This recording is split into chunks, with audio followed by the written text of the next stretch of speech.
Исәнмесез, эфирда яңалыклар вакыты, студияда Лина Хасеншина. Сломаны ребра, вы схватили, ребра могли куда-то вонзиться. Поэтому здесь очень аккуратно. Коткаручы янәшәдә Әлмәттә әзерлек курслары үтте. Согласие можно представить через личный кабинет налогоплательщика физических лиц. Для этого необходимо внести соответствующие сведения. Салымны СМС хәбәр аша белү өчен нәрсә кирәк? Данная смена тоже проходила под разными тематиками. Азнакайлар эколагерда белемнәрен арттыра. 4 апрельдә 15 сәгатьтә Әлмәт шәһәре Төхвәтуллин урамы 9-нчы йорт каршында 1985 елда туган Hyundai Solaris маркалы автомобиль йөртүче башлангыч мәгълүматлар буенча производственный урамыннан Заводская урамы буенча Төхвәтуллин урамына таба барганда юл йөрү кагыйдәләренең 9.1, 10.1 пунктларын юл хәрәкәте иминлеген тәэмин итә торган тизлекне сайламыйча транспорт чараларын юлның йөрү өлешендә урнаштыру кагыйдәләрен бозып, идарәне югалта һәм юл уңаеннан күветкә төшеп китә. Юл транспорт хәрәкәте нәтиҗәсендә машина йөртүче алган яралары белән Татнефть ашык акционерлык җәмгыяте медик-санитария частенең нейрохирургия бүлегенә хастаханәгә салына.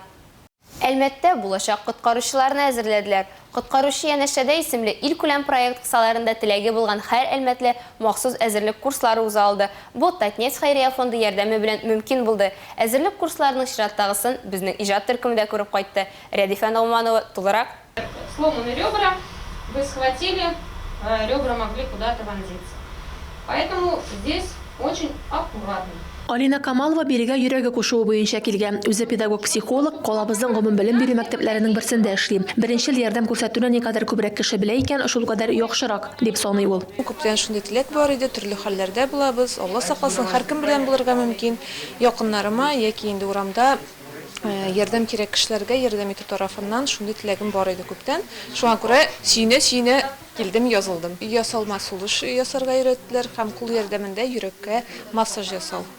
Бу инде реанимация ярдәме күрсәтү дип беренчел ярдәм дип аңлаттылар безгә.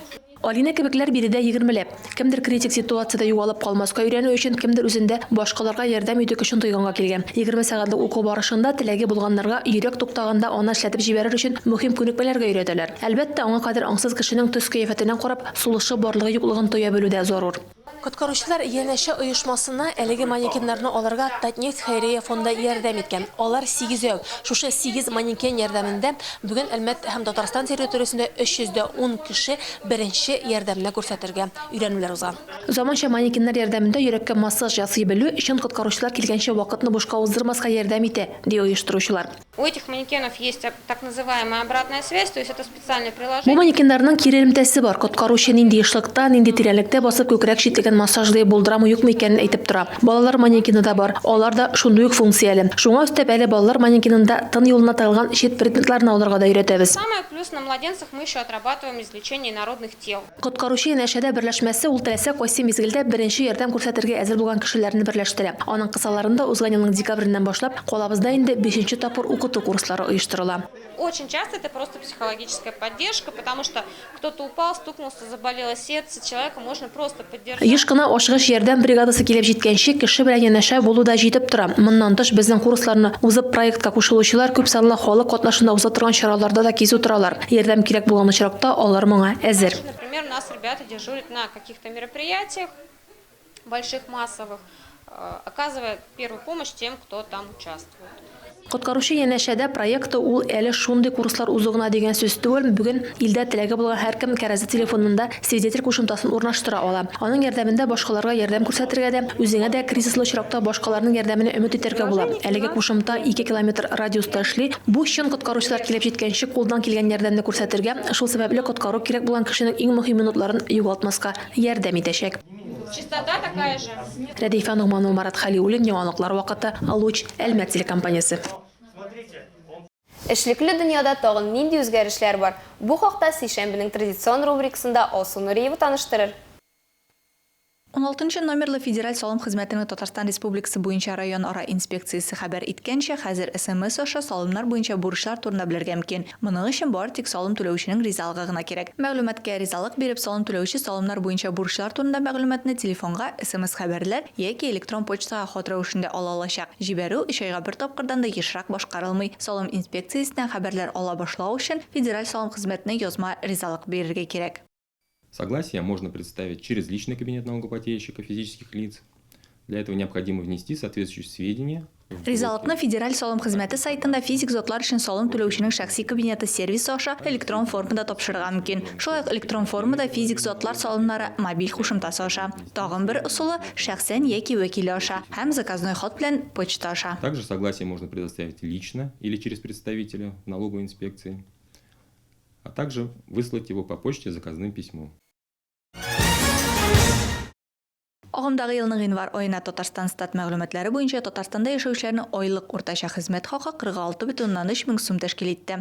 Республикада иң табышлы эш файдалы казылмалар чыгару. Бу өлкә хезмәткәрләренең уртача хезмәт хакы аена 72 мең сумнан артык тәшкил итә. Икенче урында уртача 67,3 мең сум хезмәт хакы белән мәгълүмат өлкәсендәге эшчәнлек тора. Эшчелекне 60,9 мең сум уртача хезмәт хакы белән иминiyet һәм финанс өлкәләре хезмәткәрләре яба. Татарстан предприятиеләрендә һәм төрле оешмаларында барлыгы 1,2 миллионнан артык кеше эшли. Иң күп эшче эшкәртү производстволарында, анда 251 мең кеше эшли. Хезмәткәрләр саны буенча икенче урында мәгариф өлкәсе, анда 147 мең кеше. Өченчедә күпләп һәм ваклап сату, шулай ук ремонт, ул өлкәдә 140 мең кеше эшли.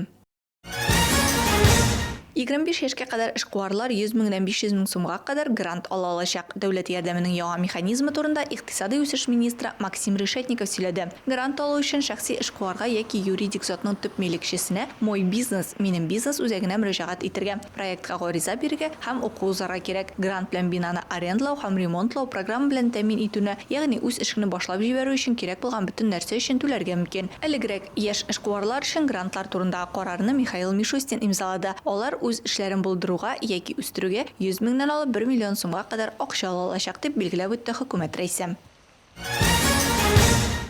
Кэшбэк белән турлар сату турында алдагы чыгарышларда сөйләгән идек инде. Россия буенча кэшбэк белән турларны агымдагы этап кысаларында сату ихтыяҗ зур булу сәбәпле вакытыннан алда 8-9 апрель төнендә төгәлләнәчәк. Бу хакта Ростуризмның матбугат хезмәте ведомство җитәкчесе Зәринә Дагузовага сылтама белән хәбәр итте. Агымдагы өстәмә сату тәрәзәсе кризиска каршы чара буларак эшләтеп җибәрелде һәм хөкүмәт карары ярдәмендә мөмкин булды. Ростуризмның кэшбэкка эчке бүленешеннән соң язын һәм җәй башында ил буйлап сәяхәтләргә ярдәм итүгә өстәмә акча юнәлтелде. Шулай ук бу чара агымдагы катлаулы шартларда әлеге тармакта бизнес һәм эш белән тәэмин итүгә ярдәм итәргә мөмкинлек бирде. Бу өстәмә акчалар тиздән сарыф ителәчәк. Шуңа күрә сату тәрәзәсе планлаштырылганнан бераз иртәрәк 8-9 апрель төнендә тәмамланачак, диде Дагузова.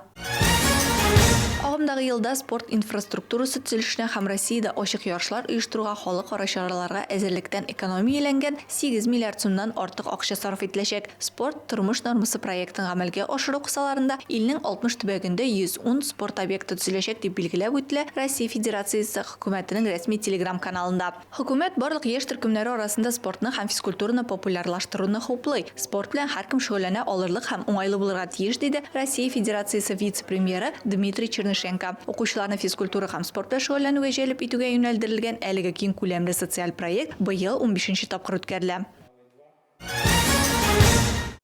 1 апрельдән 8 яшьтән 16 яшькә кадәрге балалар тәрбияләүче аз киремле гаиләләр яңа пособие алачак. Яңа төрле ярдәм чарасы баласын ялгыз үстерүчеләргә генә түгел, ә тулы гаиләләргә дә бирелергә мөмкин. Яңа түләүнең төп кагыйдәләре 3 яшьтән алып 7 яшькә кадәрге балалар өчен билгеләнгән пособие шартлары кебек. Гаиләдәге бер кешегә туры килгән уртача кирем төбәктәге яшәү минимумыннан югарырак булмаска тиеш. Гаиләнең мөлкәте билгеләнгән исемлектән артмаска тиеш. Өлкән яшьтәге гаилә әгъзаларының исәп-хисап чорында расланган киреме булырга тиеш. Ә киреме булмаган очракта аның җитди сәбәбе булырга тиеш дип аңлатты Татарстан Республикасында бала хукуклары буенча вәкаләтле вәкил Ирина Волынец. Пособиегә гаризаны 2022 елның 1 маеннан дәүләт хезмәтләре порталында яки шәхсән тапшырырга мөмкин булачак.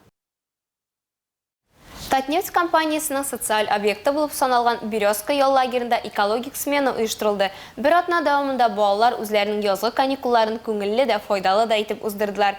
Эколагерь нинди максат белән оештырылган? Балалар бирдә нинди проектлар якладылар? Алдагы сюжеттан белерсез. Әлеге сменада республиканың төрле төбәкләреннән җыйналган 150 бала ял итте. Аларның күбесе лагерьга нинди дә булса уңышлар өчен килгән. Кемдер олимпиадаларда җиңү яулаган, ә кемдер экологик проектлар яклаган. Да, за достижение Биология, экология фәннәре буенча олимпиадаларда җиңү яулаган өчен мине экологерга ял итәргә җибәрделәр. Мин үзем бик актив кеше, лагерьда миңа бик ошый. Тагында килер идем. Барысы өчен дә бик зур рәхмәт. Мин биредә беренче тапкыр. Экосменага эләгүем белән бик бәхетле. Оештыручыларга, вожатыйларга зур рәхмәтемне җиткерәм. Мин биредә көзге сменада да булган идем. Бик ошый, кызыклы һәм файдалы чаралар үткәрелә. Әлеге сменада балалар экологик темага төрле проектлар эшләделәр, үз девизларын булдырып, җырлар өйрәнделәр. Спорт чараларында бик теләп катнашып, үзара аралашып, күңелле ял иттеләр. Бу хакта волонтерлык программасында катнашучы Регина Идиатуллина сөйләде. Данная смена тоже проходила под разными тематиками. Экологик смена төрле тематика астында үтте. Һәр команда үз тематикасы буенча проект эшләп шуны яклады. Кемдер көнкүрештә экология темасын алса, кемдер кино сәнгатендә экология темасына эш алып барды. Барысы 5 тема якланды. Һәр көн үзенчәлекле һәм кызыклы узды. Бер көн икенчесеннән бик нык аерылып торды. Әлеге экологик смена Татнефть компаниясе тарафыннан оештырыла. Монда тәрбияләнүче балаларның чыгышы, аларның фикерләү дәрәҗәсе, осталыклары күпләрне сокландыра. Они говорят о раздельном сборе мусора. Әлеге буын балалары пластиканы эшкәртү һәм мөһим булуы турында сөйлиләр. Ресурсларны күзәтеп торырга һәм аларны сакларга кирәклеген аңлыйлар. Алар глобаль әйберләр турында, дөнья океанын чистарту, энергия экономияләү турында уйлана. Экологерда алган бу белемнәрне балалар тормышта кулланачаклар һәм аның әһәмияте турында башкаларга да сөйләячәкләр. Мондый сменалар даими үткәрелеп торачак. Алар балаларга дуслар табарга, фикердәшләр компаниясында үсәргә һәм рәхәтләнеп шөгыльләнергә ярдәм итә. Илмира Шәрифуллина, Игорь Назаров, Рөстәм Акбаров. Яңалыклар вакыты. Луч Әлмәт телекомпаниясе. Ә хәзер кыска вакытлы рекламага бүленәчәкбез. Аның артыннан ук безнең эфирдә сәхнәнең энергетикасы бик көчле иде, Аллага шөкер. Сандугач Сайрар Илем фестиваленең гала концерты җиңүчеләре билгеле. Всем желаю спортсменам успехов, удачи каждому. Актүбә бистәсендә Татнефть кубогына ярышлар узды.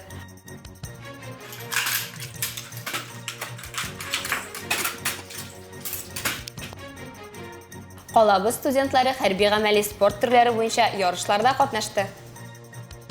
Реклама тиз узачак, безнең белән калыгыз. Дәвам итәбез. Төбәгебездә лаеклы дан казанучы Сандугач Сайрар Илем фестиваленең гала концерты узды. Ул быел 25нче кабат уздырылды. Әлмәт иҗтимагый үзәгендә фестивальнең гран-при ияләре, Татнефть хәйрия фонды стипендиатлары, аларның укытучылары һәм әти-әниләре җыелган иде. Сәхнәдә узган зур концерт 25 еллык иҗатка лаеклы нокта да, аның киләчәгенә яңа максатлар да дигән сүз. Сандугач Сайрар Илем фестивале 50 меңнән артык бала, яшүсмер һәм яшьләрне берләштерә. 25 ел эшләү дәверендә ул илебезгә меңәрләгән якты йолдызларны ачты. Дайте мне передохнуть немножко, я с такой летела высоты. Биючеләр, җырчылар, нәфис сүз осталары, күпсанлы музыка уен коралларында уйнаучы балалар һәм яшьләр Әлмәт иҗтимагый үзәге сәхнәсендә бу көнне иҗади энергия тулып ташыды.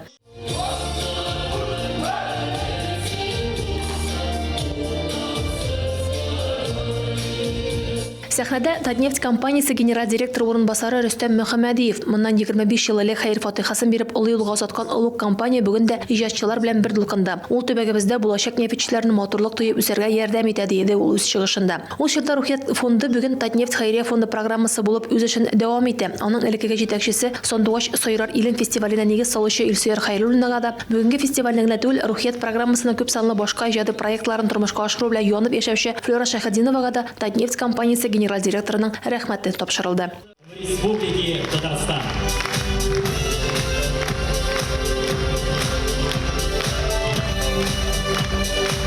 Сәхнә түрендә 25нче Сандугач Сайрар Илем фестиваленең номинацияләрендә гран-при откан җиңүчеләр: Бәхет бию төркеме Владислав Виноградов, Ульяна Девяткина, фристайл студиясе Мериданс, халык бию төркеме Әлмәт музыка көллиятенең эстрада джаз ансамбле. Әлбәттә инде бу көнне сәхнәдә яңгыраган иң матур чыгышлар да үз эшенең осталары булып танылган балалар һәм яшьләрдән бүләк. Сәхнәнең энергетикасы бик көчле иде, Аллага шөкер. Менә 4 ел көттем бу җиңүне диярлек булсам. Соңгы ел бейем, шуның өчен минем өчен бу елны Гран-прига лаек булу үзем өчен мөһимле иде.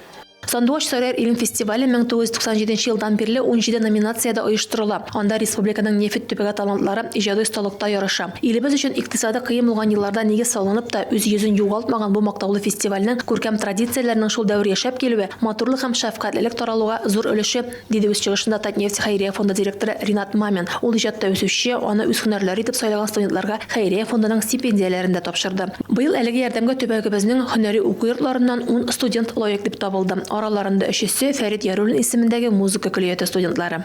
Мин бик шатмын. Укытучыларга 3нче музыкаль мәктәбеннән, музыкаль колледждан бик зур рәхмәт һәм Татнефтька. Мин бик шат шул наградага. Бик күп еллар моңа бардым һәм менә оттым. Колотееву Ольге Григорьевне я хочу ее очень сильно поблагодарить. То, что она взялась за меня.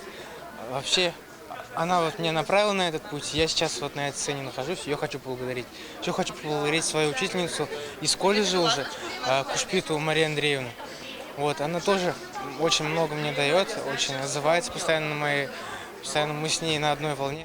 Рәдифә Нугманова, Марат Хәлиуллин, яңалыклар вакыты, Луч Әлмәт телекомпаниясе.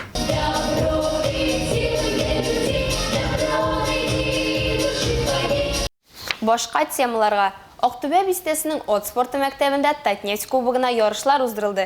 Җиңү кубогы этабы социалистик хезмәт герое Самат Гатауллин истәлегенә багышланды. Ярышларны тантаналы ачу чарасында безнең иҗат төркеме дә булып кайтты. Тантаналы чарада Татнефть компаниясының социаль үсеш буенча генераль директор урынбасары Рөстәм Мөхәммәдиев та катнашты.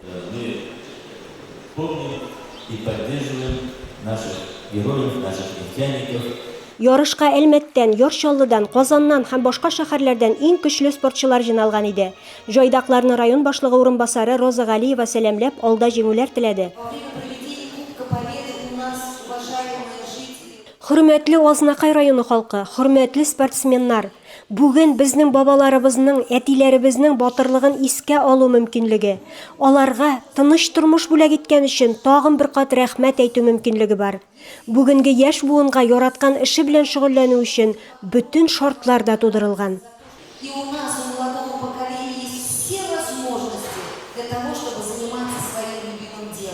Тантаналы чарада Самат Гатауллинның оныклары, оныкчыклары да катнашты. Всем желаю спортсменам успехов, удачи каждому. Пусть победит сильнейший. Җитезлек, тизлек, дүрт аяклы дустың белән идарә итү осталыгы. Ярышларда буларның барысы да исәпкә алына. Дистанцияны узу вакыты һәм элементларны башкару чисталыгы да бәяләнә. Мондый ярышлар инде берничә ел рәттән үткәрелә. Бу спорт сөючеләрнең чын бәйрәме. Ярыш 2 көн дәвам итте. Җиңүчеләргә кубоклар, дипломнар һәм медальләр, атларга розеткалар тапшырылды. Илмира Шәрифуллина, Рөстәм Акбаров, яңалыклар вакыты, Луч Әлмәт телекомпаниясе. Дасак территориясендә хәрби гамәли спорт төрләре буенча ярышлар узды. Катнашучылар үз талыкларын күрсәтергә генә түгел, Украина территориясендә хәрби махсус операциядә катнашучы солдатларга ярдәм итү максатыннан да җыелдылар. Алар белән безнең иҗат төркеме сөйләшеп кайтты.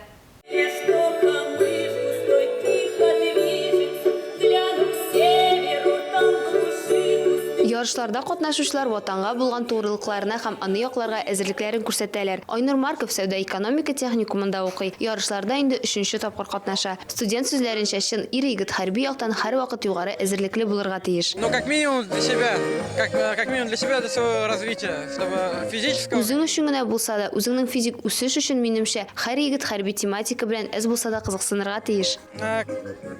Молодой человек, мужского пола, он должен хоть как-то относиться, хоть как-то интересоваться военной тематикой.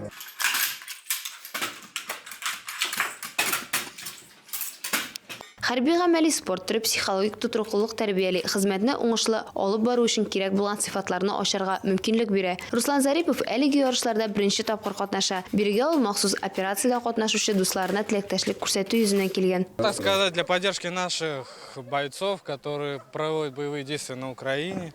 Все-таки не один друг мой там воюет. Ну и как-то охота их поддержать хотя бы морально здесь, пока они там. Хәрби гамәли спорт төрләре дәүләтне сакларга әзерлекне үстерүнең нигезе булып тора. Кораллы көчләр сафларын тулыландыруга теләк булдыру мөмкинлеген бирә. Патриотизм, показываем о том, что мы еще что-то можем. Раз мы не можем попасть к ним, значит, мы должны показать, что мы готовы к этому, к службе вооруженным силам. Вот такое у нас мероприятие.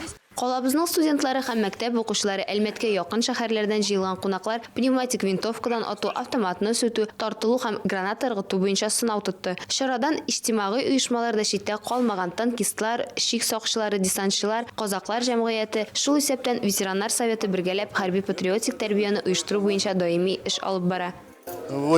Ветераннар советы зур хәрби-патриотик эш алып бара. Кадетлар хәрәкәтенә дә җитди ярдәм итәбез. Башка клубларны да онытмыйбыз.